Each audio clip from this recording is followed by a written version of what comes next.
पुढच्या टप्प्यामध्ये आता आपण बघूयात की नेमकं युसेज जसा बघितला होता, टेन्स नेमकं जसं आहे, नेमकं काय काय आहे, व्हर्बवाले जे फॉर्म बनतात ते नेमके काय काय, यांच्या पुढच्या टप्प्यामध्ये आता जाऊया. टेन्स आणि व्हॉइस ह्यांच्या सोबत सोबत अजून एक पार्ट बनतो आणि that is the conditions of if. नेमकं कंडिशनल सेंटेन्स याला म्हणतो आपण. कंडिशन्स नेमक्या काय काय असतात एक एक करून आपण आता समजून घेऊया. सो कंडिशन्स मी जर म्हटलं, समजा थोडक्यात याच्यामध्ये आपल्याला वाक्य बघायचे. Conditions of if, conditional statement जर मी म्हटलं समजा, so it is related to conditions of if. इफच्या कंडिशन किंवा याला दुसरं नाव असतं इफ क्लॉज. काय नाव असतं? If clause. मग हा इफ क्लॉज नेमका असतो काय, कसा येतो, कशासाठी वापरला जातो ते आता आपण समजून घेऊया. सगळ्यात पहिल्यांदा बघा मित्रांनो, एकच वाक्य घेतो मी, त्या एका वाक्यालाच आपण वेगवेगळ्या पद्धतीने वापरून बघूया. ठीक आहे. सो कंडिशन्स ऑफ इफ नेमक्या असतात काय. सगळ्यात पहिल्यांदा जर मी म्हटलं समजा इफची कंडिशन काय बनते, सगळ्यात पहिल्यांदा जर इफचं वाक्य आलेलं असेल तर वाक्यामध्ये पहिल्या क्लॉज, क्लॉज म्हणजे छोटं वाक्य, छोटं सेंटेन्स. मग मी म्हटलं पहिलं वाक्य घेतलं,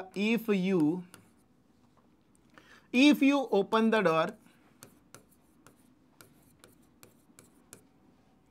the cat comes in. Okay. If you open the door, the cat comes in. Similarly, if you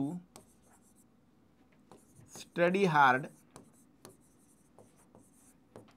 you will get success. ठीक आहे. टोटल जर आपण बघितलं तर वाक्यात दोन प्रकारचे क्लॉज. मग पहिल्या टाईपचं जे वाक्य आहे, ह्या फर्स्ट सेंटेन्स मध्ये जर आपण बघितलं, वर्बचा जो फॉर्म आला तो कोणता आला, ओपन म्हणजेच वर्बचा फर्स्ट फॉर्म आला, म्हणजेच इथं सिंपल प्रेझेंट टेन्स आला. कोणता टेन्स आला? Simple present. इथे पण बघितलं मी कम्स आलं, म्हणजे इथे पण कोणता टेन्स आला? सिंपल प्रेझेंट टेन्स आला. मग जर मी म्हटलं समजा simple present tense, simple present कशासोबत, जर पहिल्या वाक्यात इफच्या सिंपल प्रेझेंट आलेला असेल तर पुढच्या वाक्यात पण कोण येतोय? सिंपल प्रेझेंट येतोय. जर पहिल्या वाक्यात सिंपल प्रेझेंट आहे, पुढच्या वाक्यात पण कोण आला? सिंपल प्रेझेंट आला.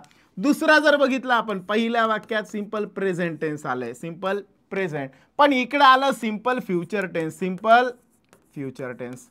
मग मी जर म्हटलं समजा पहिल्या वाक्यात सिंपल प्रेझेंट, दुसऱ्या वाक्यात सिंपल फ्युचर, असं का झालं? इथं पण सिंपल प्रेझेंट होतं, इथं पण सिंपल प्रेझेंट होतं, पण इथं वापरलं गेलं सिंपल प्रेझेंट, इथं वापरलं गेलं सिंपल फ्युचर, असं का? व्हाय दिस कोलाबरीडी, क्यों ऐसे हुआ? याचं मेन कारण बघा. आता सगळ्यात पहिल्यांदा म्हटलं हे का होतं, मी जर म्हटलं समजा पहिल्या वाक्यात सिंपल प्रेझेंट आहे आणि दुसऱ्या वाक्यामध्ये जी रिॲक्शन आहे ती कशी आहे? इन्स्टंट आहे. कशी रिॲक्शन आहे? इन्स्टंट. म्हणून म्हणजे काय, जसं डोअर ओपन केलं तसं लगेच कॅट मध्ये आली, बरोबर. मग डोअर ओपन झाल्या ती मध्ये आली, मग दॅट इज अ सिंपल प्रेझेंटचा जोडीदार कोण? Simple present. आणि दुसऱ्या कंडिशन मध्ये म्हटलं मी सिंपल प्रेझेंटच्या सोबत कोण येतं, तर सिंपल फ्युचर टेन्स येतो. सिंपल प्रेझेंटच्या सोबत कोण आला? सिंपल फ्युचर टेन्स आला. ठीक आहे. पहिल्या वाक्यात सिंपल प्रेझेंट सोबत सिंपल प्रेझेंट, दुसऱ्या वाक्यात सिंपल प्रेझेंट सोबत सिंपल फ्युचर. कारण if you study hard, if you study hard, ह्या वाल्या वाक्यात जर बघितलं आपण, स्टडी केल्यानंतर लगेच आपल्याला सक्सेस भेटणार आहे असं होणार आहे का? पहिले एक्झाम होणार, एक्झाम झाली की मग नंतर बाकीच्या गोष्टी आणि मग पुढे, बरोबर. मग ह्यानुसार जर मी म्हटलं समजा इथे दोन गोष्टींमधला याचा इम्पॅक्ट आहे आणि इम्पॅक्ट जेव्हा सांगितला जातोय त्यावेळेस तो लेट इम्पॅक्ट आहे, इन्स्टंट नाही आहे. इथे बघितलं तर इन्स्टंटवाला आहे, म्हणून इथे जो येईल तो सिंपल प्रेझेंटचा जोडीदार कोण असेल? सिंपल प्रेझेंट असेल. आणि दुसऱ्या वाक्यात म्हटलं सिंपल प्रेझेंटचा जोडीदार कोण असेल? सिंपल फ्युचर असेल. ओके का? एवढं क्लिअर का? एवढं क्लिअर का? आता जाऊ पुढे. If you study hard you will get success. ह्याच वाक्याला मी काय करतो? सिंपल पास्ट मध्ये घेऊन जातो, सिंपल पास्ट मध्ये घेऊन जातो. मग सिंपल पास्ट मध्ये नेमकं काय बनतं बघा. इफ यू स्टडीचं बनेल स्टडीड, काय बनल? Studied hard, comma. जर मी पहिल्या वाक्यामध्ये पास्ट बनवला तर पुढच्या वाक्यामध्ये पण पास्ट बनवावं लागेल, मग विलचं बनवावं लागेल वुड गेट सक्सेस. मग मला पास्ट बनवायचं होतं, इथं पास्ट बनवलं स्टडीडचं, सेम तसंच इथं पण पास्ट बनवावं लागेल.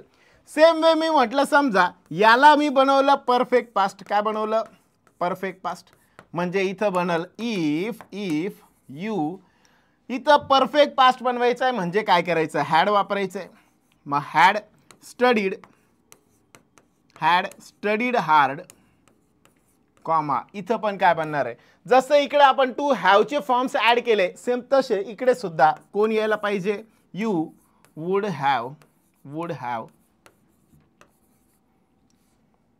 Got success. ओके का? अरे यस नो.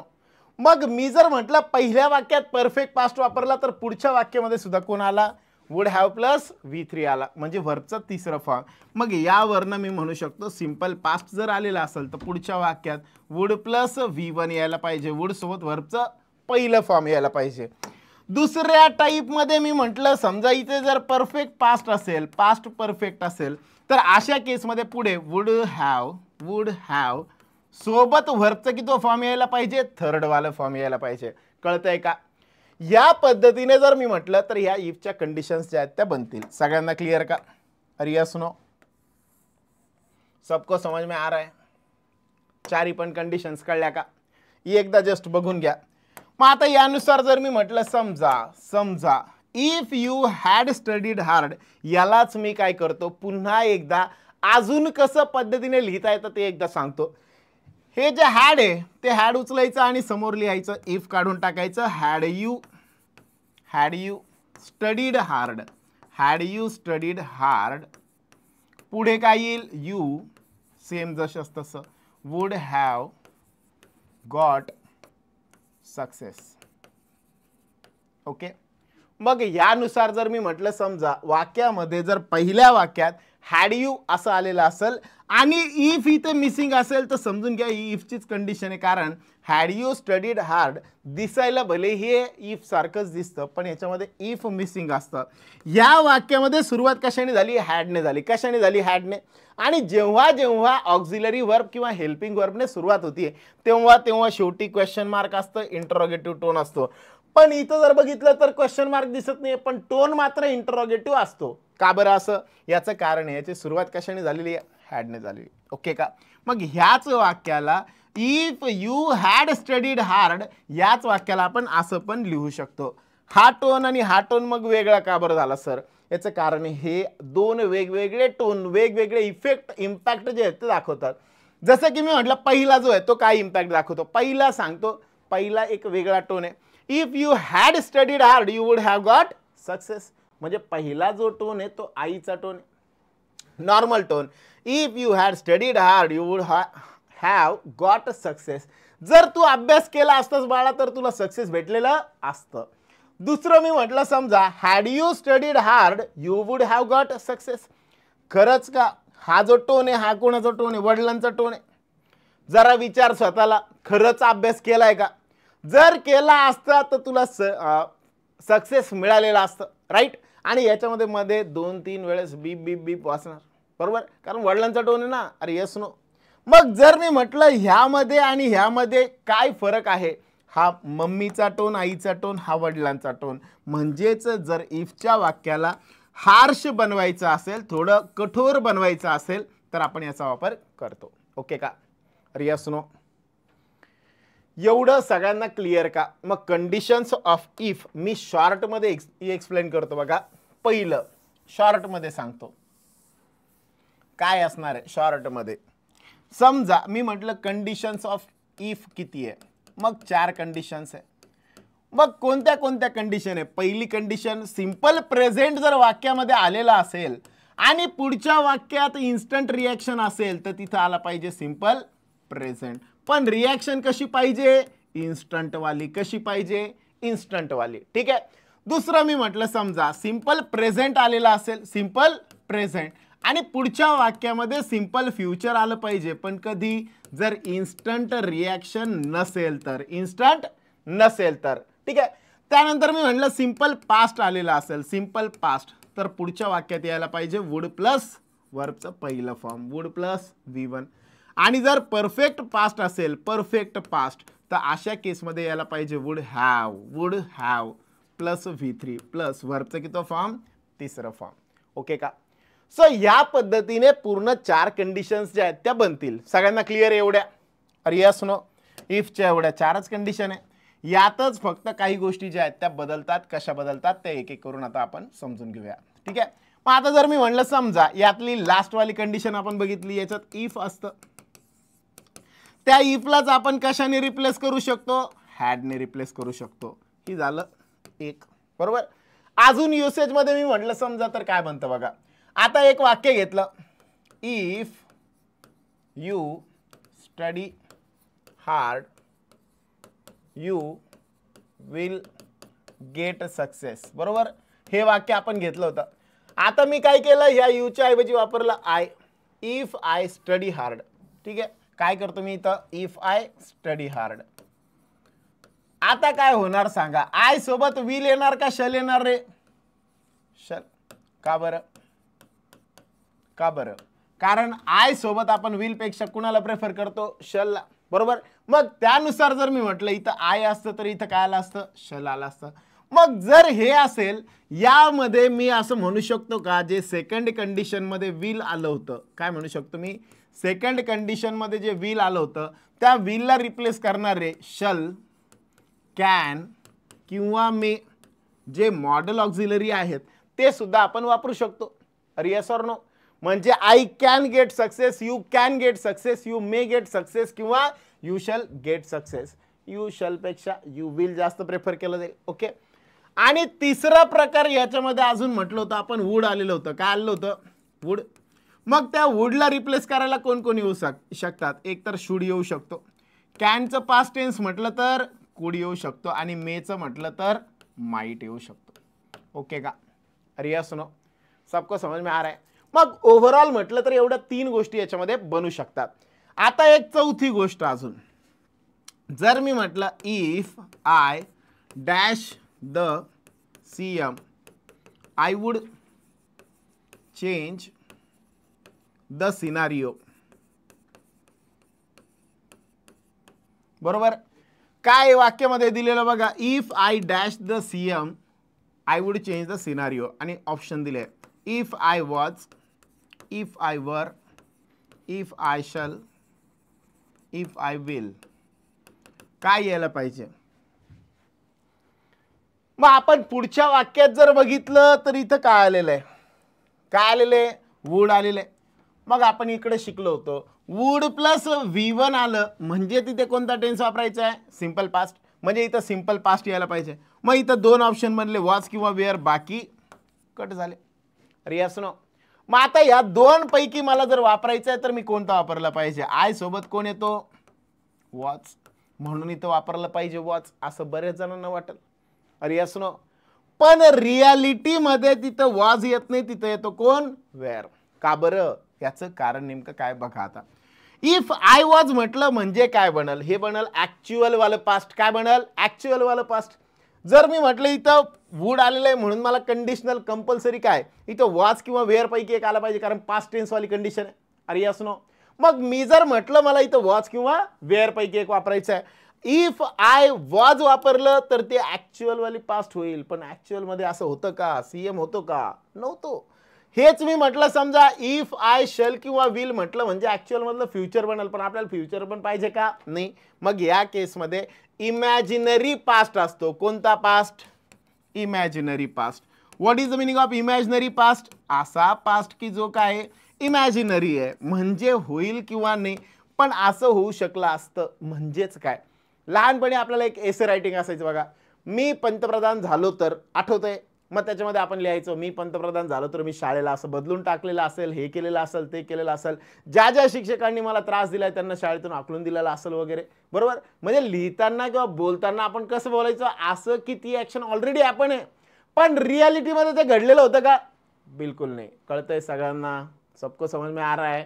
मग या सगळ्यांचा विचार करता मला पास्टवाली कंडिशन पण फॉलो करायची आहे. मग मी इथं जर वॉज वापरलं तर ऍक्च्युअल बनते, म्हणून सिंग्युलर असो नाही तर प्लुरल असो, या आय सोबत किंवा ही शीट सगळ्यांसोबत इथं आपण काय वापरतो? वेअर वापरतो. कळतंय का? अरे यस नो? सगळ्यांना एक्सप्लेनेशन कळलं का? अरे यस नो? सबको समझ में आया? मग ओव्हरऑल जर मी म्हटलं तर आपल्या 4 कंडिशन, त्या 4 कंडिशनला 4 गोष्टी लक्षात ठेवण्यासारख्या. लास्ट वाली जी कंडिशन आहे तिला इफला रिप्लेस करणारा कोण येऊ शकतो, हॅड येऊ शकतो. त्यानंतर विलला रिप्लेस करणारा शल, कॅन किंवा मे येऊ शकतो. वुडला रिप्लेस करणारा शुड, कुड किंवा माईट येऊ शकतं. आणि आणि आणि जर इफच्या सोबत आय किंवा ही, शी, इट कुणी पण असेल किंवा यू, दे यांच्यापैकी कुणी पण असेल तरी पण इथं कोण लागणार आहे, वेअरच लागणार आहे. यस नो, सगळ्यांना क्लियर का? अरे समझ में आ रहा है सबको क्लियर? चलो अब चलते हैं आगे. मग या होत्या सगळ्या इफच्या कंडिशन्स ऑफ इफ. अब चलते हैं आगे. मग आता इफच्या कंडिशन वरती वाक्य कसे येतात. मग आपल्याला एखादं वाक्य दिलं जाईल जसं की if I propose a girl. वाक्याचा आणि माझा काही एक संबंध नाही, ठीक आहे. शी डॅश मी. आणि मग याच्यामध्ये म्हटलं स्लॅप्स, स्लॅप, तिसरं स्लॅपड आणि चौथं म्हटलं विल स्लॅप.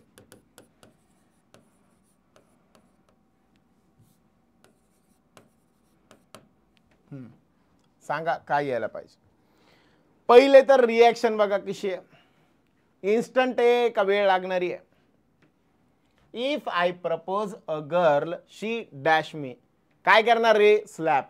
मग मला सांगा स्लॅप करणं हे इन्स्टंट रिॲक्शन मध्ये असणार रे का उशिरा असणार आहे.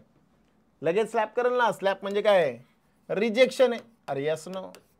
मग लगेचच्या लगेच रिजेक्शन आहे. मग त्या केसमध्ये if I propose a girl reaction कशी बनली, इन्स्टंट बनली ना. अरे कोणती बनली, इन्स्टंट.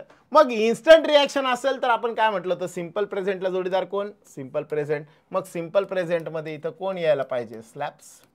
ओके का? अरे यस नो, कळतंय सगळ्यांना. जर मी म्हटलं ह्याच्या ऐवजी जर मी इथं म्हटलं असतं ऍक्सेप्ट करण्याबद्दल असेल तर मग त्या केसमध्ये मे बी टाइम घेतला असता. मग तिथं आपण विल स्लॅप वगैरे असं म्हटलं असतं किंवा विल ऍक्सेप्ट असं म्हटलं असतं. स्लॅपला तर रिजेक्शन आहे त्यामुळे तिथं विलचा प्रश्न नाही. ओके का? मग इथं यायला पाहिजे होतं ऍक्सेप्ट.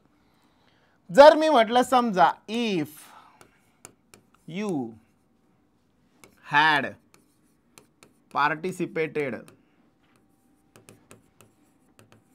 द कॉम्पिटिशन याच्या पुढं म्हटलं you would have won it. ठीक आहे. आता जर मी म्हटलं समजा दिलेल्या वाक्यामध्ये आपल्याला समजा एरर ओळखायला सांगितलेली आहे. एरर ओळखायला सांगितलेली आहे. काय होणार बघा. If you had participated the competition. पहिल्या कंडिशन मध्ये इफच्या वाक्यासोबत कोण आलंय, हॅड आलंय. म्हणजे किती कंडिशन आहे, फोर्थ वाली कंडिशन.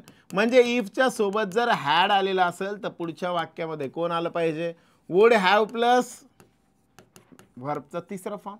मग चेक करा वुड सोबत हॅव यायला पाहिजे होतं, आलंय का, नाही. इथं हॅड आलंय, चालेल का, इथं पाहिजे होतं हॅव आणि वॉन WON. ओके का? अरे यस नो, सबको समझ में आ रहा है. ह्या पद्धतीने फिलर किंवा एररचे क्वेश्चन्स आपल्याला याच्यावर बेस विचारले जाऊ शकतात. ओके का? सगळ्यांना क्लिअर का? अरे यस और नो, सगळ्यांना क्लिअर. चलो चलो ओके क्लिअर. चला. सो ओव्हरऑल मी जर म्हटलं तर ह्या सगळ्या बनल्या मग कंडिशन्स ऑफ इफ. मग यामध्ये एवढं आपण म्हणू शकतो. फर्स्ट कंडिशन काय असते, सिंपल प्रेझेंटच्या सोबत कोण जोडीदार, सिंपल प्रेझेंट.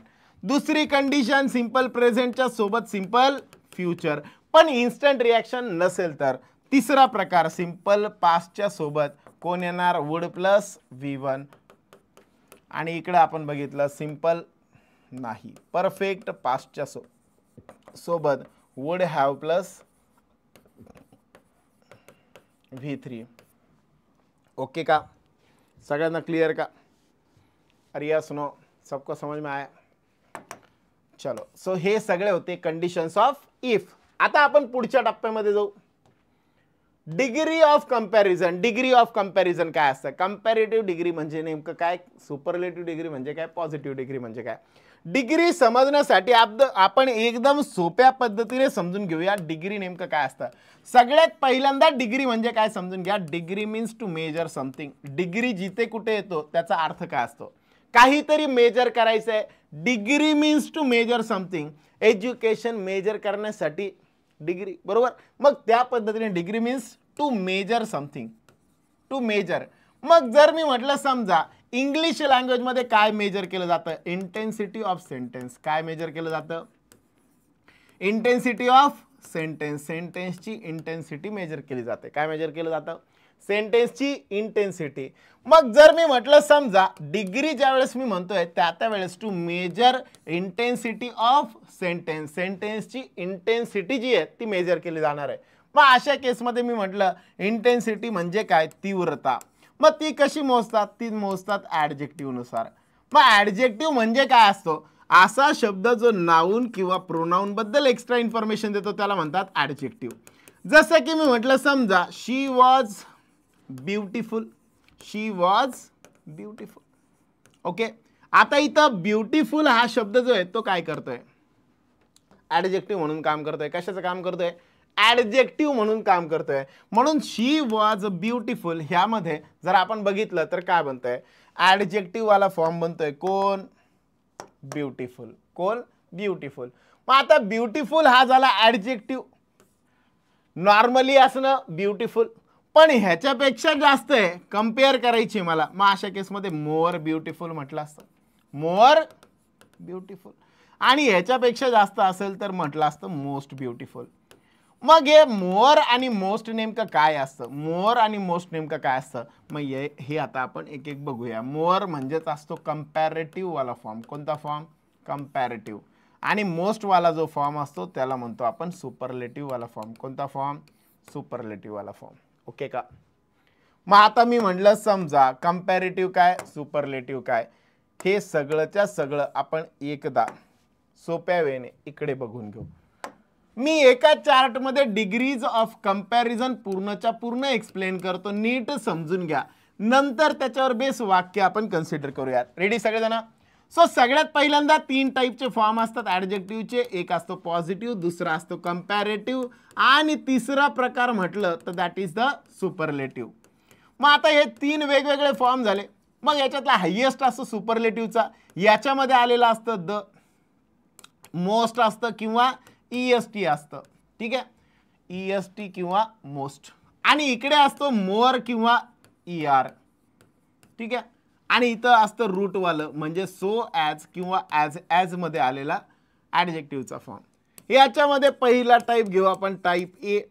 हे म्हणजे काय असतं, एकाची कंपॅरिझन एकासोबत केलेली असते, एकाची कंपॅरिझन एकासोबत केलेली असते. हे त्याला सोपं आहे, गल्लीतली कंपॅरिझन. आपली गल्लीत कंपॅरिझन केलेली असते बघा. 10वीला तुमचा स्कोर आला, मग तुम्ही स्कोर कार्ड घेऊन घरी गेले, घरी गेल्यानंतर वडिलांनी तुमची आरती उतरली.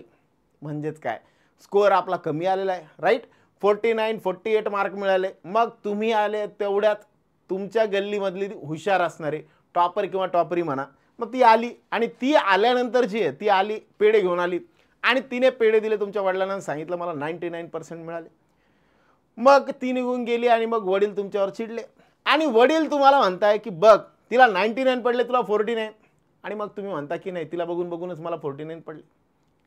जोक्स अपार्ट, जर मी बेसिकली म्हटलं तर काय होतंय, अशा केसमध्ये तुमची कंपॅरिझन त्या मुलीसोबत केली जाते, एकाची कंपॅरिझन एकासोबत केली, राईट. मग अशा वेळेस जी कंपॅरिझन असते त्याला 2 प्रकारे मांडता येतं, एक पॉझिटिव्ह किंवा दुसरं कंपॅरेटिव्ह. कळलं का, अरे असं.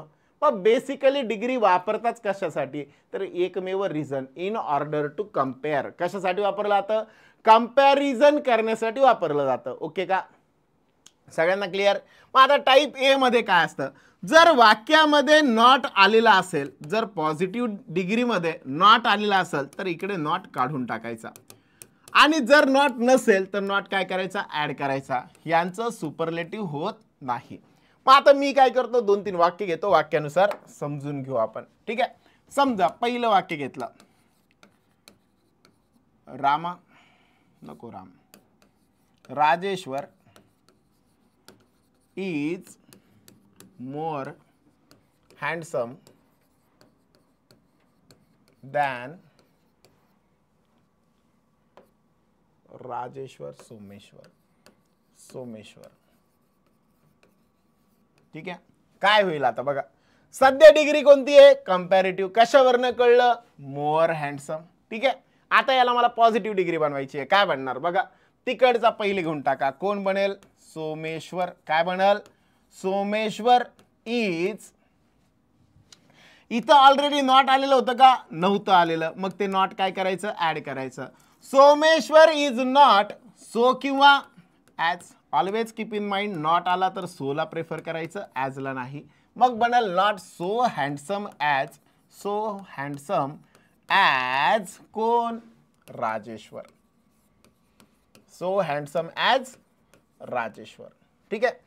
सो ओव्हरऑल जर मी म्हटलं समजा या पद्धतीने बनेल. मग मी मेनली केलं काय? जो दुसरा सब्जेक्ट होता तो पहिले घेऊन टाकला, नंतर ॲमिजार बॉसवेअर यांच्यापैकी एक, नंतर नॉट वाक्यामध्ये दिलेलं नव्हतं ते ऍड केलं, सो हँडसम ॲज राजेश्वर. असंच जर मी म्हटलं ऑलरेडी जर नॉट दिलेलं असतं, सीता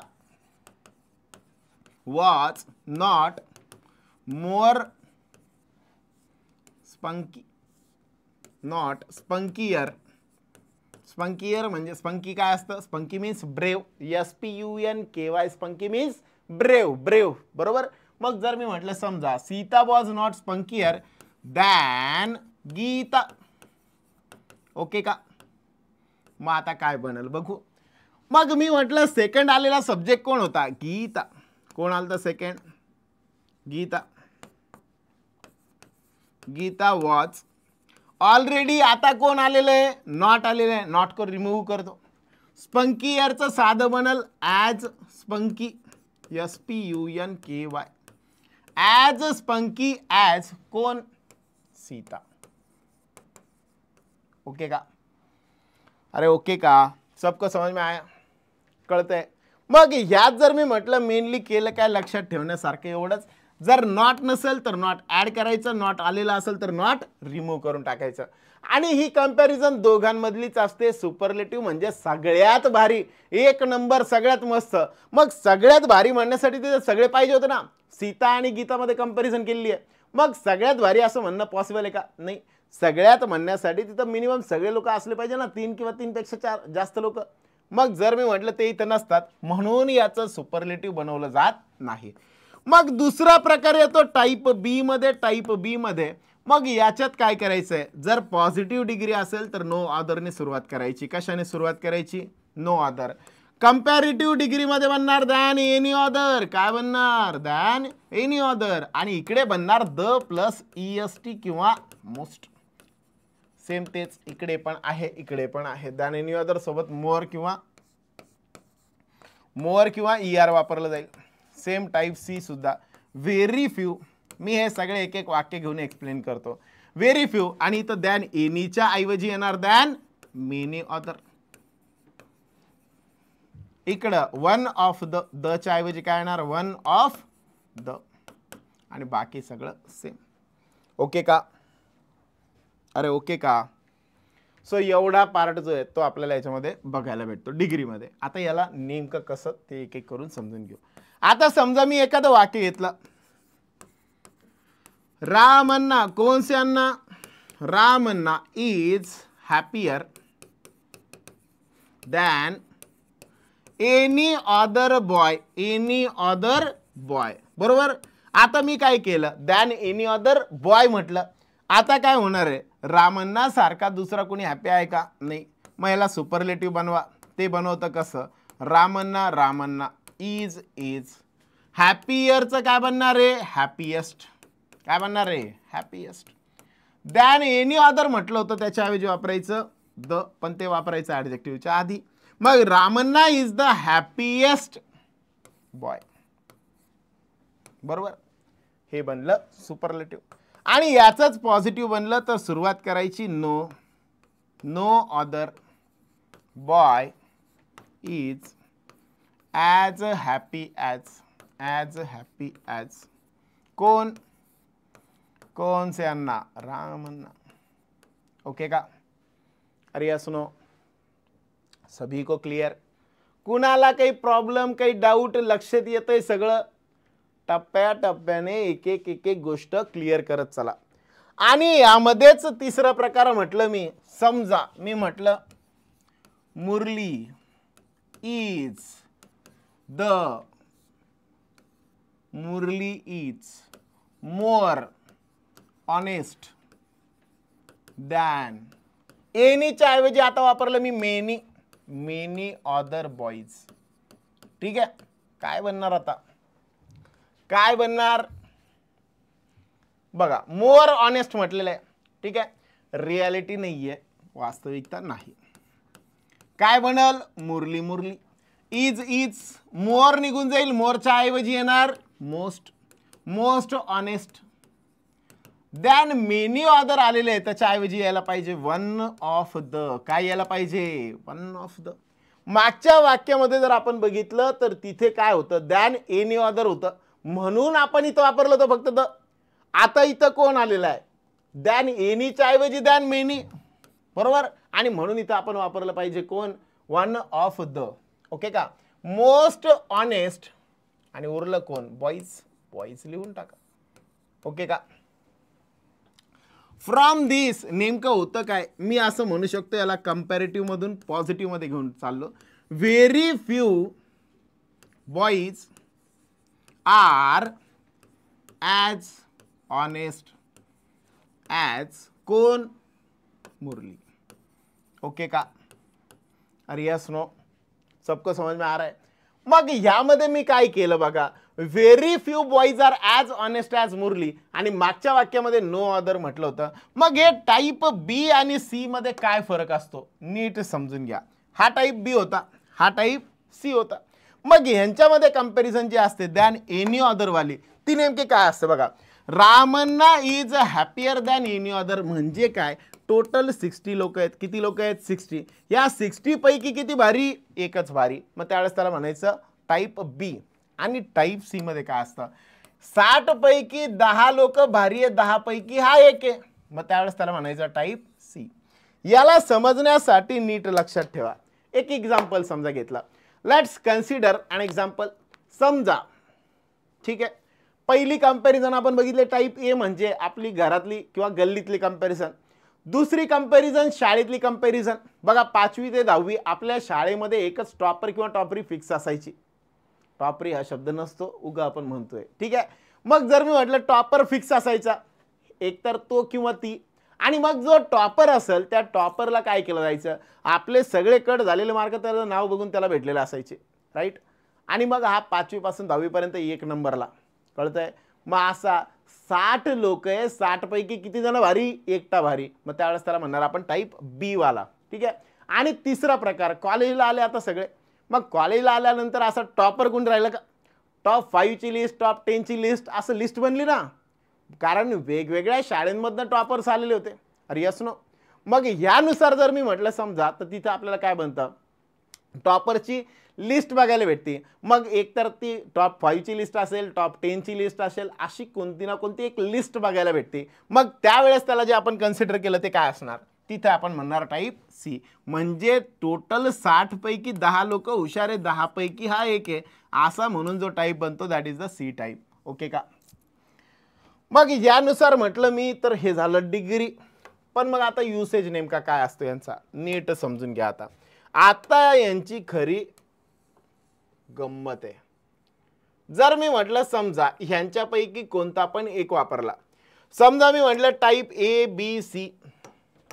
बी वाला जो टाईप असतो यांच्यावर बेस युसेज मध्ये क्वेश्चन काय येतात बघा. बी वाला जो टाईप असतो ह्या टाईप मध्ये जर मी म्हटलं टाईप बी मध्ये no other than any other, ह्यांच्या सगळ्यांच्या सोबत सिंग्युलर वालेला आलेला असतो. जसं की नो अदर बॉय इज, कळतंय.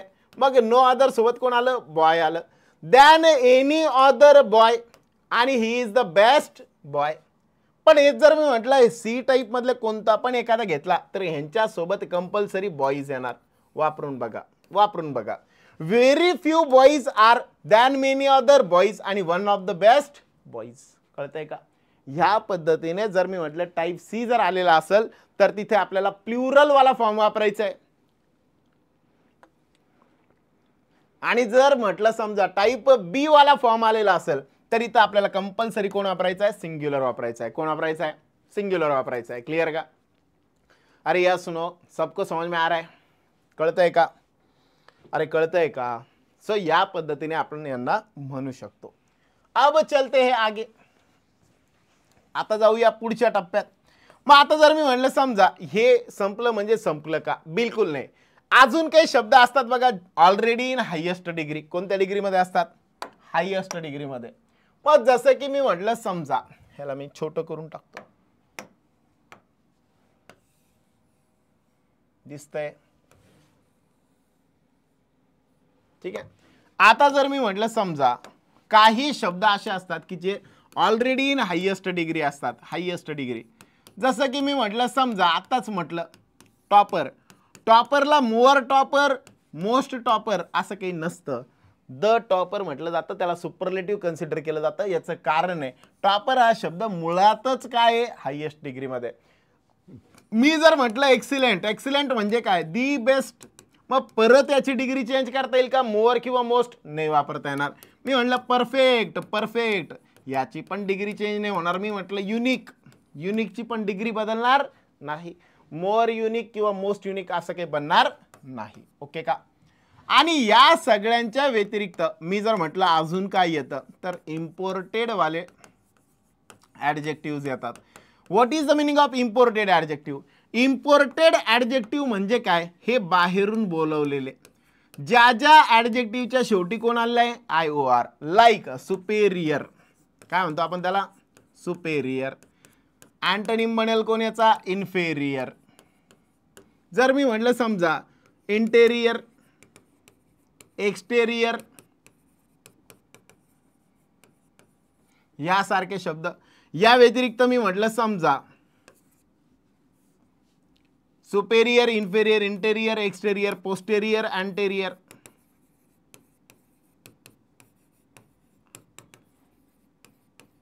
ठीक आहे. सो ह्या पद्धतीने सगळेच्या सगळे काय म्हणून कन्सिडर केले जातील? Superior, inferior, interior, exterior, posterior हे सगळे इम्पोर्टेड ॲडजेक्टिव्ह आहे. यांना सुद्धा आपण मोअर किंवा मोस्ट सोबत वापरू शकत नाही. मग ह्यांना वापरायचं कसं? यांना कंपॅरेटिव्ह सारखं वापरलं जातं. सुपेरियर म्हणजे सुपेरियर आहे. मी म्हणलं junior, he junior to me.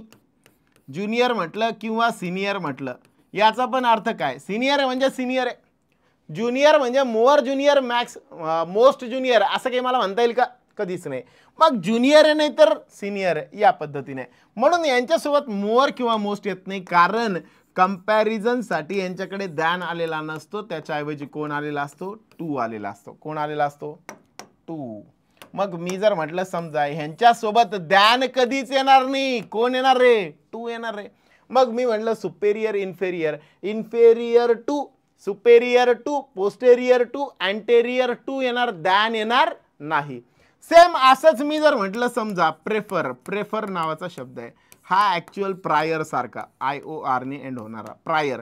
Prior म्हणजे काय? दोन गोष्टी दिलेल्या आहे ए आणि बी. मग ए आणि बी पैकी एला मला पहिले कन्सिडर करायचं आहे. मग एला मी कन्सिडर करतो प्रायर किंवा त्याला प्रेफर म्हणतो. ओके का? अरे ओके का?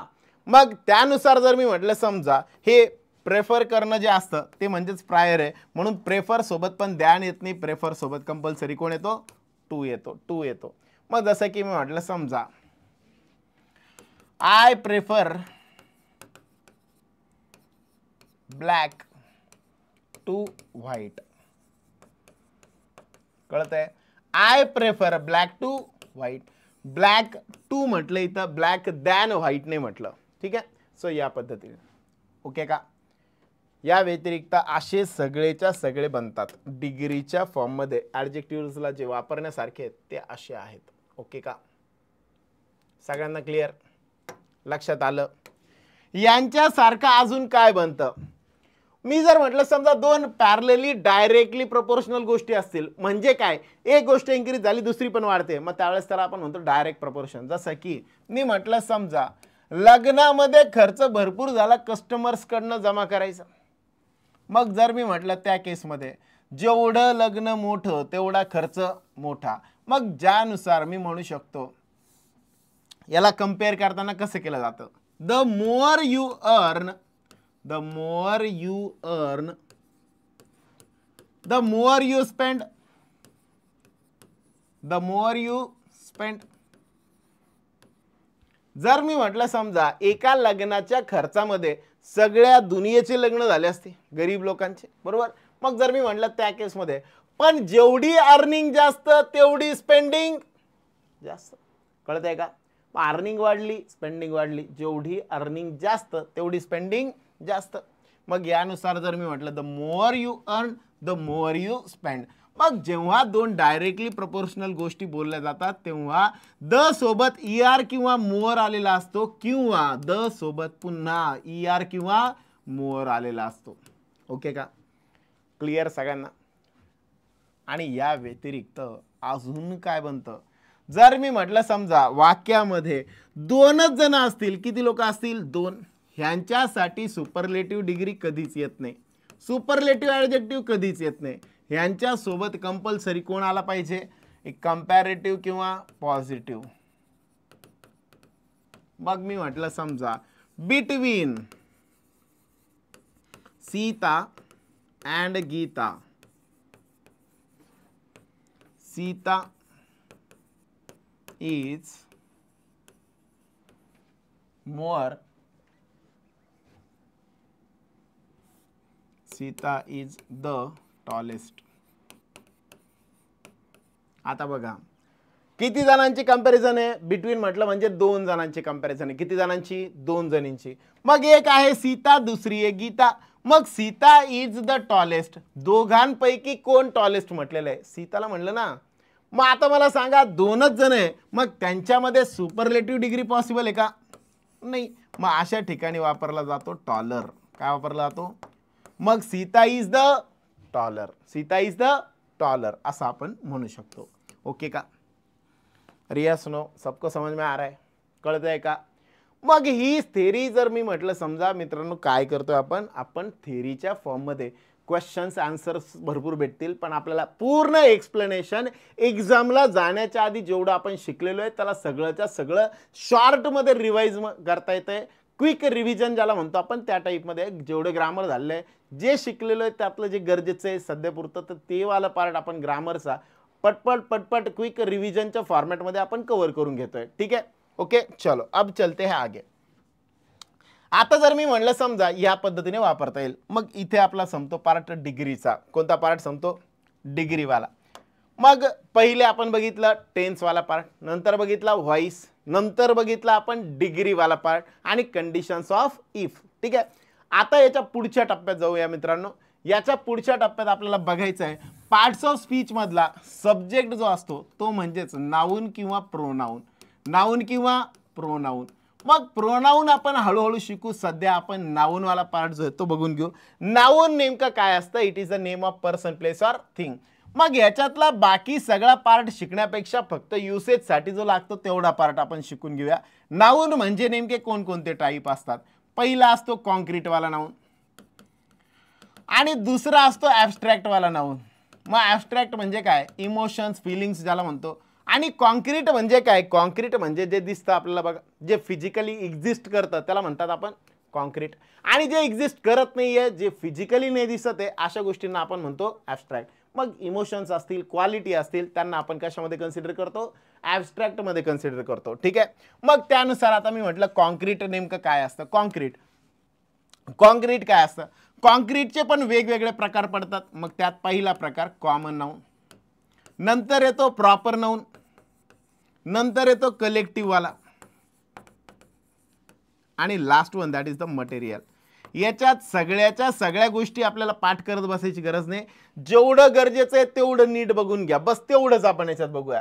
कॉमन नाउन जर मी म्हटलं समजा ह्याच्यामध्ये आर्टिकल्स सगळ्यात पहिला मुद्दा, आर्टिकल्स कॉमन नाउन साठी कंपल्सरी असतात. प्रॉपर नाउनला आर्टिकल्सची गरज नसते. कलेक्टिव्ह जर मी नाउन म्हटलं याच्यात आर्टिकल्स कंडिशनल येतात. ठीक आहे? आणि जर मी म्हटलं मटेरियल यांच्यामध्ये पण आर्टिकल्स हे नसतात. मग जर मी म्हटलं समजा या व्यतिरिक्त first letter capital common noun मध्ये गरजेचं नाही आहे. प्रॉपर नाउन मध्ये मस्ट बी कॅपिटल, कलेक्टिव्ह मध्ये पण नसतं आणि इकडे पण नसतं. आणि क्लासिफिकेशन जर मी म्हटलं समजा कॉमन नाउन मध्ये क्लासिफिकेशन होतं का? यस, कॉमन नाउन मध्ये क्लासिफिकेशन पॉसिबल आहे. कॉमन नाउन मी जर म्हटलं बॉय, एक्झाम्पल घेऊन टाकू इकडे, बॉय. बॉय हे झालं कॉमन नाऊन, बॉय मध्ये क्लासिफाय करता येतं. मग बॉय मध्ये गुड बॉय, बॅड बॉय किंवा अजून काही करता येईल.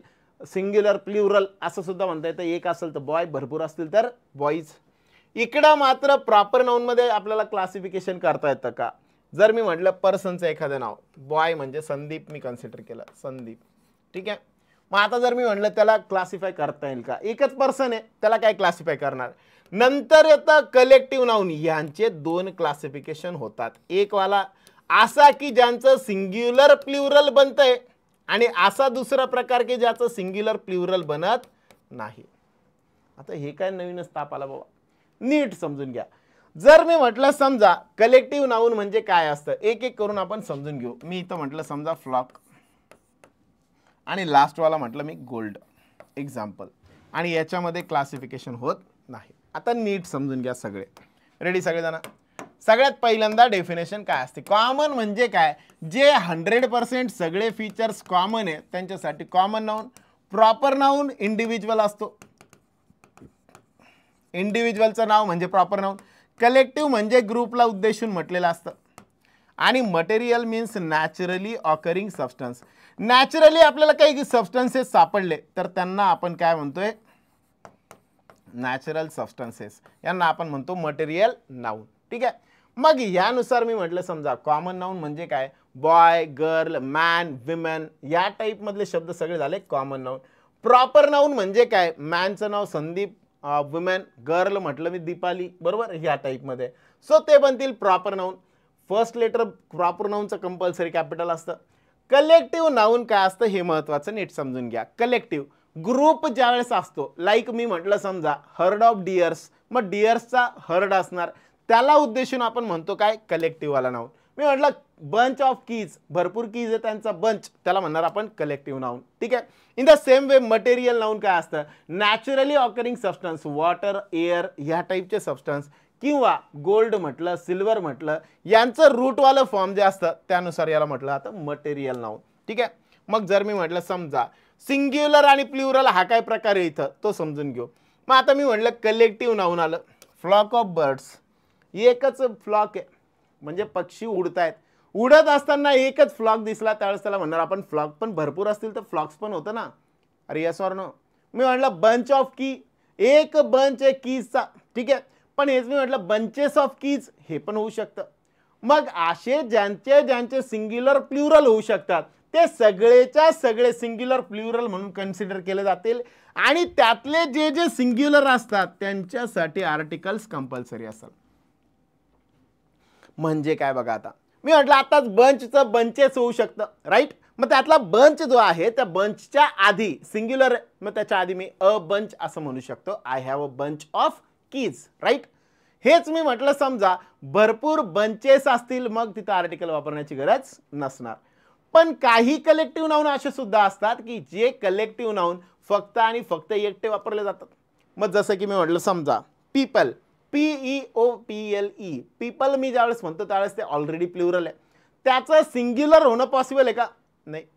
मी जर म्हटलं समजा jury, jury is already plural, परत त्याला ज्युरीज आर असं म्हणू शकत नाही, कळतंय? मग ज्युरी आरच असतं, कळतंय? ज्युरी यस नाही लागणार त्याला. मग जर मी म्हटलं समजा असे जे जे सिंग्युलर येतात त्यांच्या आधी आपण कलेक्टिव्ह नाऊनला काय करू शकतो? आर्टिकल्स जे असतात लाईक ए, ॲन आणि द हे आपण वापरू शकतो. ओके का? अरे यस नो? सगळ्यांना क्लिअर? मग नाऊन लक्षात ठेवायला एवढ्याच वेळेने लक्षात ठेवता येऊ शकतं. पुढे जर मी म्हटलं समजा नाऊनच्या पुढच्या टप्प्यामध्ये दुसरा बेस अजून काय येतो? नाऊन आणि प्रोनाऊन यांना कंबाईन फॉर्म मध्ये. मग नाऊनचे आपल्याला दोन प्रकार अजून बघायला मिळतात. एक म्हणजे काउंटेबल आणि एक म्हणजे अनकाउंटेबल. मग काउंटेबल काय असतं आणि अनकाउंटेबल काय असतं? मग आपली जनरल डेफिनेशन आहे बघा, जे जे मोजता येतं ते काउंटेबल, जे मोजता येत नाही ते uncountable. That is wrong in the form of grammar. जे मोजता येतं ते नाही, ज्यांना ज्यांना नंबरिंग करता येते ते सगळे काउंटेबल, ज्यांना नंबरिंग नाही युनिट्स लागतात ते झाले अनकाउंटेबल. जर मी म्हटलं समजा पेन, PEN, पेनवाला जो आहे तो काय झाला? ज्याला आपण काय वापरू शकतो? नंबर वापरू शकतो 1 2 3 4. मग 1 2 3 4 म्हणता आलं म्हणजे ते काय आहे? काउंटेबल आहे. मी जर म्हटलं अनकाउंटेबल, अनकाउंटेबल याच्यामध्ये नेमकं काय असणार? जर मी म्हटलं शुगर, शुगरला मेजर करण्यासाठी युनिट आहे 1 किलोग्राम्स ऑफ शुगर, बरोबर. मग 1 किलोग्राम हे काय बनणार? अनकाउंटेबल बनणार. कळतंय का? अरे यस ऑर नो? सगळ्यांना कळतंय. मग जर मी म्हटलं समजा काउंटेबल किंवा अनकाउंटेबल मध्ये फरक नेमका काय असतो? काउंटेबल म्हणजे त्याच्यामध्ये कंपल्सरी कोण असतात? नंबरिंग असते. आणि अनकाउंटेबल म्हटलं तर युनिट्स त्याच्यामध्ये कंपल्सरी आलेले असतात. ठीक आहे. जर युनिट आलं तर अनकाउंटेबल आणि युनिट नाही आलं तर त्याला म्हणणार काउंटेबल. मग आता मला सांगा स्टार्स हे काय? काउंटेबल आहे का अनकाउंटेबल आहे? सांगा, ट्राय करा. काउंटेबल आहे का अनकाउंटेबल आहे? स्टार्स आर अनकाउंटेबल अशी आपली डेफिनेशन म्हणते. का? कारण आपण काय म्हटलं, जे मोजता येते ते काउंटेबल. पण मी काय सांगितलं, नंबरिंग देता आली ते काउंटेबल. मग स्टार्सला आपण नंबरिंग देतो का स्टार्सला आपण युनिट देतो? नंबरिंग. 1 2 3 4 म्हणणार ना. सगळेच्या सगळे स्टार्स मोजायला कोणी सांगितलं होतं का? पण आपण एक्स्ट्रा डोकं लावलं.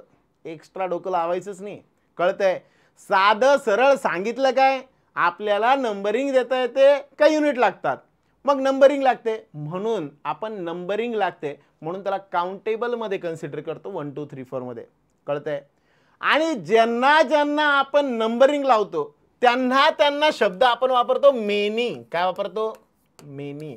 आणि जेव्हा जेव्हा आपण जे अनकाउंटेबल, ज्यांना युनिट लागत नाही, युनिट लागतात, ज्यांना नंबरिंग लागत नाही, अशा वेळेस त्यांना आपण वापरतो मच. काय वापरतो? मग मला सांगा, हाऊ मच स्टार्स म्हणतो का हाऊ मेनी स्टार्स म्हणतो? मेनी. कळलं आता? जर मी म्हटलं समजा ह्या पद्धतीने आपण काय करू शकतो, काउंटेबल किंवा अनकाउंटेबल मध्ये प्रकार म्हणू शकतो. मग काउंटेबल मध्ये पण दोन प्रकार येतात. एक येतो सिंग्युलर आणि दुसरा बनतो प्लुरल. एकच ऑब्जेक्ट असेल तर त्याला म्हटलं जातं सिंग्युलर, दोन किंवा जास्त ऑब्जेक्ट असतील तर त्याला म्हटलं जातं प्लुरल. याच्यावर भरपूर गोष्टी बनतात पण ते काय आपल्याला एवढं काही विचारत नाही. मग दुसरा प्रकार येतो तो म्हणजे प्रोनाऊनचा. हा प्रोनाऊन वाला काय प्रकार असतो तो आता आपण समजून घेऊ. रेडी सगळेजण? मग प्रोनाऊनचे वेगवेगळे टाइप्स आहे. यामध्ये लक्षात ठेवायला प्री, DIR, D2, I2 आणि R2 असे वेगवेगळे टाइप्स बनतात. ठीक आहे. यातला आपल्याला मेनली महत्त्वाचा असणारा म्हणजे डेमॉन्स्ट्रेटिव्ह प्रोनाऊन. कोणता प्रोनाऊन? डेमॉन्स्ट्रेटिव्ह. हा नेमका काय असतो नीट समजून घ्या. जर मी म्हटलं समजा शब्द आहे धिस, दॅट, दीज, दोज, सच आणि यॉन्डर ह्यासारखे जे शब्द असतात यांना आपण काय म्हणतो? प्रोनाऊन वाले फॉर्म. पण कोणते? डेमॉन्स्ट्रेटिव्ह वाले. जसं की दिस कार इज माइन. मग जर मी म्हटलं डेमॉन्स्ट्रेटिव्ह म्हणजे काय? एक ऑब्जेक्ट आहे तो दाखवण्यासाठी जे वापरलं जातं ते म्हणजे प्रोनाऊन वाला फॉर्म. मग this, that, these, those, such, yonder यासारखे सगळे शब्द काय बनतील? Demonstrative pronoun. दिस आणि दॅट सिंग्युलर असतात, एकाला उद्देशून वापरतात. दीज किंवा दोज प्लुरल म्हणून वापरले जातात. आणि सच किंवा यॉन्डर यांना वेगळ्या पद्धतीने वापरतात. यॉन्डर म्हणजे नेमकं काय असतं? बियॉन्ड नावाचा शब्द ऐकला असेल, च्या पलीकडे. हा प्रेपोजिशन वाला फॉर्म आहे, याचा प्रोनाऊन वाला फॉर्म बनतो यॉन्डर. काय बनतो? यॉन्डर. मग आता त्यानुसार दॅट कार इज माइन, बरोबर. दीज किंवा those cars R mine.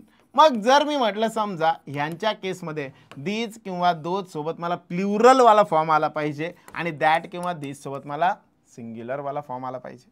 Okay का? सो या टाइप मधले हे प्रोनाऊन मेनली बनतात. मग आता नाऊन आणि प्रोनाऊन ह्यांचा वापर नेमका कसा करायचा असतो तो आता समजून घेऊ. नाऊन आणि प्रोनाऊन. मग आयदर नाऊन किंवा प्रोनाऊन हे वाक्यात येतं आणि हे दोघं कशाचे काम करतात? तर हे सब्जेक्ट म्हणून काम करतात. कशाचं काम करतात? सब्जेक्ट म्हणून काम करतात. ओके का आता? अरे या सुनो. मग सब्जेक्ट म्हणून जे काम करणारे असतात ते एकतर नाऊन असेल किंवा प्रोनाऊन वाले फॉर्म असतील. ठीक आहे. याला पण आपण डिटेलमध्ये शिकलो होतो. सगळंच्या सगळं रिवाइज करण्यापेक्षा कॉमन किंवा महत्त्वाचा जेवढा पार्ट आहे तेवढाच मी घेतला.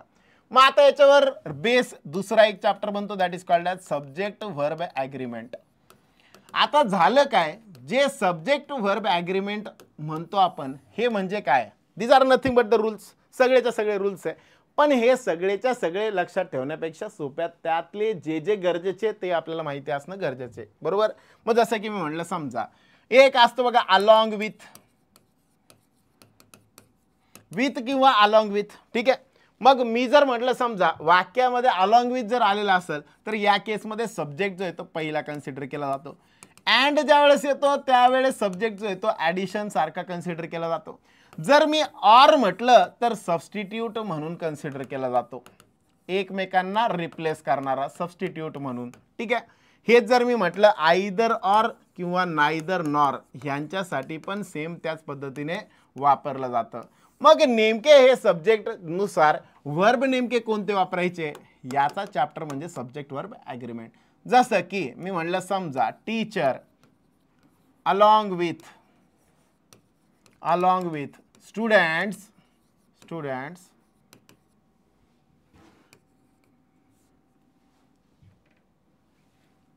R coming to my house, ठीक आहे. आता काय म्हटलं, teacher along with students are coming to my house. आता इथं बघा नीट लक्ष द्या, अलॉंग विथच्या आधी नेमका कोण आलेला आहे तो आपला सब्जेक्ट असतो. अलॉंग विथच्या आधी कोण आला, टीचर आला. मग टीचर हा बनला आपला सब्जेक्ट, कोण बनला, टीचर. मग टीचर एकटा आहे का लय मोठे टीचर से एकटा आहे, म्हणून इथे यायला पाहिजे इज. काय यायला पाहिजे, इज. सर ये क्यों हुआ, अलॉंग विथच्या सोबत जेव्हा कोणता एखादा सब्जेक्ट आलेला असतो तो पहिला सब्जेक्ट जो आहे तो आपल्याला कन्सिडर करायचा, त्याच्यानुसार वर्ब वापरायचा आहे. मग जर मी म्हटलं टीचर आलेलं आहे, टीचरनुसार कोण यायला पाहिजे, इज यायला पाहिजे, म्हणून इथं इज वापरलं गेलं पाहिजे होतं. दिलेलं आर होतं नाही चालणार. मी म्हटलं समजा संजू अँड गंजू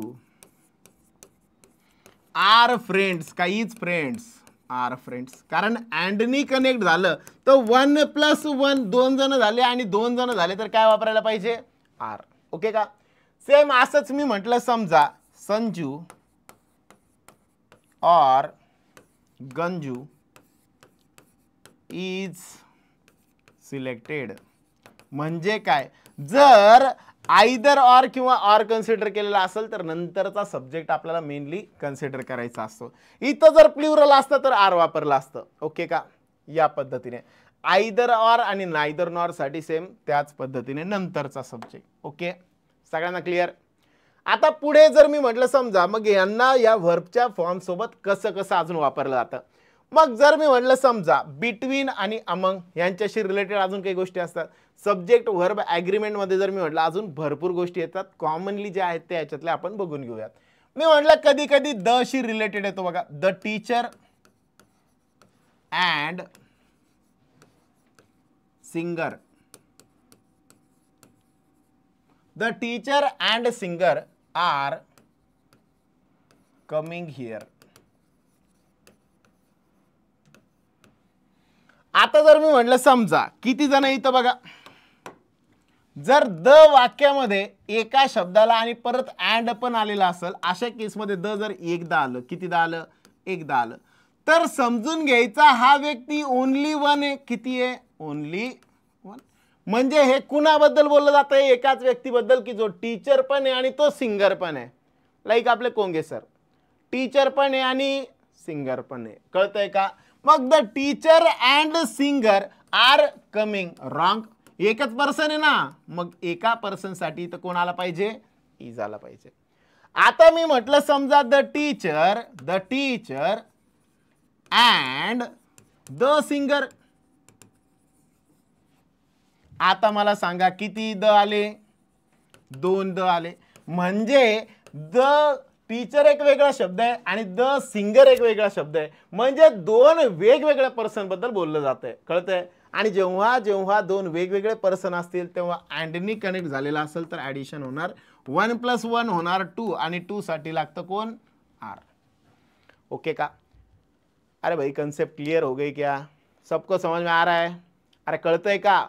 आपण क्विक रिवाइज करतोय, लई मोठ्या गोष्टी त्या सगळ्याच्या सगळ्या नाही होणार पण ॲटलिस्ट आपल्याला काही गोष्टी लक्षात येतील. ठीक आहे. सो या पद्धतीने आपण म्हणू शकतो. अब चलते आगे. Noun pronoun clear.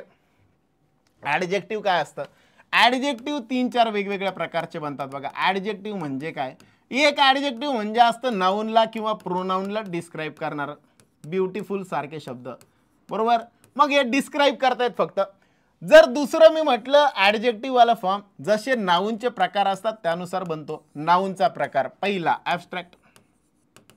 ॲब्स्ट्रॅक्ट म्हणजे इमोशन्स आहे, बरोबर. मग या इमोशन्ससाठी जो ॲडजेक्टिव्ह वापरला that is called as adjective of quality. जसं की मी म्हटलं शी इज ब्युटिफुल, मग हे झालं ॲडजेक्टिव्ह ऑफ क्वालिटी. ठीक आहे. दुसरा असतो काउंटेबल वाला नाऊन, म्हणजे नंबर दिलेला, बरोबर. There are 50 students. किती स्टुडंट्स? 50 स्टुडंट्स. मग 50 हा नंबर झाला, मग याला म्हणतात ॲडजेक्टिव्ह ऑफ नंबर. काय म्हणतात? Adjective of number. ठीक आहे. जर मी म्हटलं समजा नंबर आलेले आहे, मग नंबर दोन प्रकारे येतात. एक येतो 1 2 3 4, दुसरा प्रकार येतो फर्स्ट सेकंड थर्ड, अशा पद्धतीने. मग ह्यांना सुद्धा म्हटलं आता ॲडजेक्टिव्ह ऑफ नंबर. आणि तिसरा प्रकार येतो अनकाउंटेबल वाला. अनकाउंटेबल वाला मग ह्यांना युनिट सोबत वापरलं जातं, त्यांना म्हटलं जातं adjective of quantity. Adjective of quantity. मग जसं की मी म्हटलं समजा ही बॉट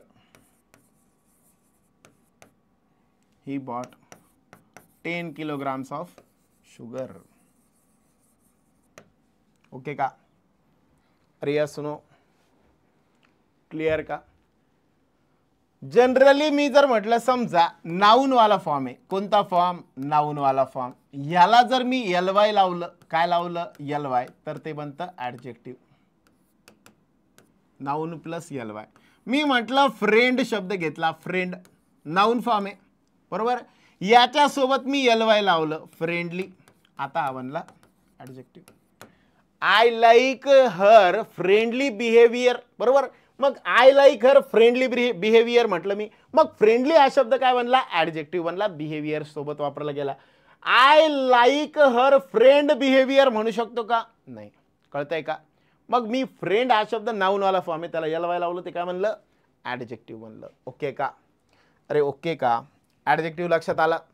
ॲडजेक्टिव्ह हा असा वर्ड की जो कोणाला नाउनला किंवा प्रोनाउनला डिस्क्राइब करण्यासाठी वापरला जातो. पुढच्या टप्प्यात येतो ॲडव्हर्ब वाला फॉर्म. ॲडव्हर्ब वाला फॉर्म. मग ॲडव्हर्ब काय असतात? मग यात मेनली मी म्हटलं सो, टू, व्हेरी आणि मच, यांच्याबद्दल काही गोष्टी तेवढ्या फक्त लक्षात ठेवा. ठीक आहे. जर मी म्हटलं सो आणि टू हे दोन, जर मी म्हटलं निगेटिव्ह फॉर्ममध्ये वापरलं जातं, जास्तीत जास्त निगेटिव्ह कॉन्टेक्स्ट यांचा असतो. आणि जर मी म्हटलं समजा कधी कधी पॉझिटिव्ह कॉन्टेक्स्टनुसार पण येऊ शकतो, पण मॅक्झिमम 90% मध्ये हे काय असतात? निगेटिव्ह असतात. पॉझिटिव्ह कॉन्टेक्स्टमध्ये आपण यांना जरा प्रेफर करतो, व्हेरी आणि मचला. आता लक्षात ठेवा, व्हेरी सोबत जर ॲडजेक्टिव्ह आला फॉर्म आलेला असेल डिग्री मधला, तर व्हेरी सोबत पॉझिटिव्ह डिग्रीचा फॉर्म येईल. म्हणजे जसं की I feel very good, very सोबत येणार गुड. हेच मी म्हटलं मच आलेलं असेल तर याच्यासोबत ॲडजेक्टिव्ह आलंच तर येणार कोण? कंपॅरेटिव्ह वाला फॉर्म. कोणता? Comparative. I feel much better. आता गुड येईल का? इथे येणार बेटर. ओके का?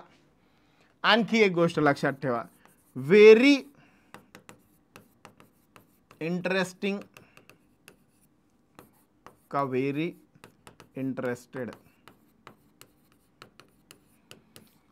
आणि इकडे मी म्हटलं आय एम मच इंटरेस्टिंग का मच इंटरेस्टेड. काय येतं? मच सोबत वापरलं जाईल इंटरेस्टेड, म्हणजे व्हर्बचा तिसरा फॉर्म. याला आपण म्हणतो पास्ट पार्टिसिपल. काय म्हणतो? पास्ट पार्टिसिपल, बरोबर का? आणि जर मी म्हटलं समजा व्हेरी जर आलेला असेल आणि त्याच्यासोबत इंटरेस्टेड, रॉंग. व्हेरी सोबत interesting. The song is very interesting. I am much interested in maths. बरं, कळतंय का? मग मच सोबत म्हटलं तर आय एम मच इंटरेस्टिंग नाही चालणार. मच इंटरेस्टिंग नाही होत, व्हेरी इंटरेस्टिंग होतं आणि मच सोबत इंटरेस्टेड होतं. मग ह्यावरनं मी म्हणू शकतो व्हेरी सोबत व्हर्बचा ING वाला फॉर्म आला पाहिजे आणि मच सोबत व्हर्बचा तिसरा फॉर्म आला पाहिजे. ओके का? अरे ओके का? सबको क्लियर? नंतर येतो प्रेपोजिशन वाला पार्ट. प्रेपोजिशन. याच्यात मेनली विशेष लक्षात ठेवण्यासारखे जे कॉमनली कन्फ्यूज करणार आहेत त्यांच्याबद्दल आपण बघू. Among versus between. दोनच लोक असतील, किती लोक? दोनच लोक, तर वापरायचं बिटवीन. मोर दॅन 2 असतील तर वापरायचं अमंग. काय मग? अमंग, बरोबर. आणि जर मी म्हटलं समजा बिसाइड किंवा बिसाइड्स मध्ये काय फरक असतो? Beside versus besides. जर मी म्हटलं समजा बिसाइड याचा अर्थ होतो बाय साइड, कशाच्या तरी साइडला. आणि हे जे असतं बिसाइड्स याचा अर्थ होतो इन ॲडिशन टू. काय अर्थ होतो? In addition to. अरे यस नो. म्हणजे काय? बाय साइड म्हणजे एक तर लेफ्टला किंवा राईटला. पण मी जर म्हटलं तर बिसाइड्स म्हणजे काय? In addition to. समजण्यासाठी एक वाक्य घेतो. वाक्याचा आणि माझा किंवा वास्तविक जीवनाचा काही एक संबंध नाही. जसं की मी म्हटलं समजा ऐश्वर्या सिट्स बिसाइड अभिषेक. आता काय झालं? बिसाइड अभिषेक म्हणजे काय? त्याच्या साईडला बसली. पझल किंवा सिटिंग मध्ये असतं बघा, सिटिंग अरेंजमेंट मध्ये बिसाइड. मग ती लेफ्टला बसली की राईटला बसली आपल्याला माहित नाही, जे उरलं ते, बरोबर. सेम असंच म्हटलं मी besides Salman Aishwarya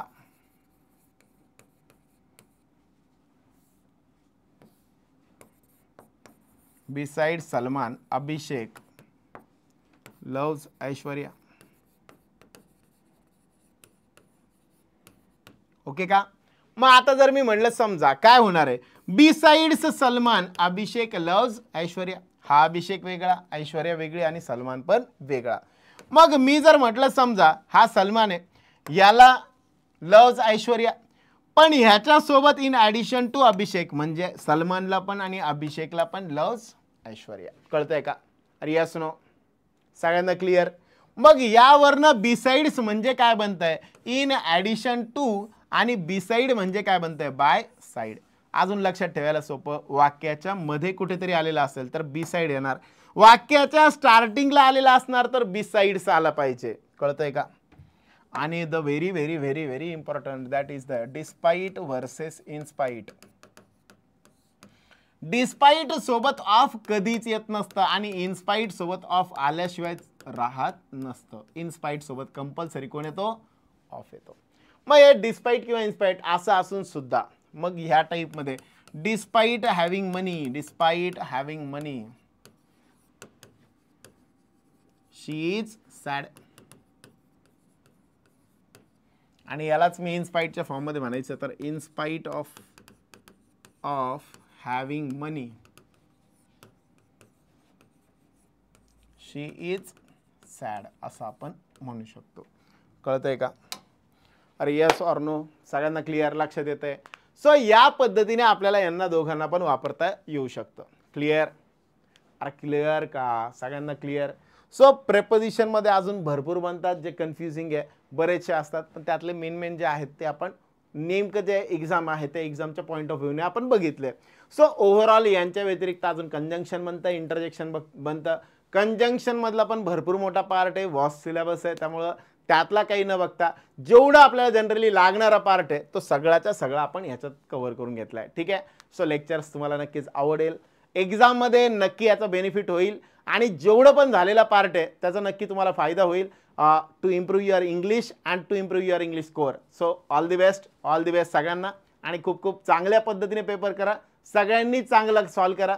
so all the best for your exam. चलो, गुड डे.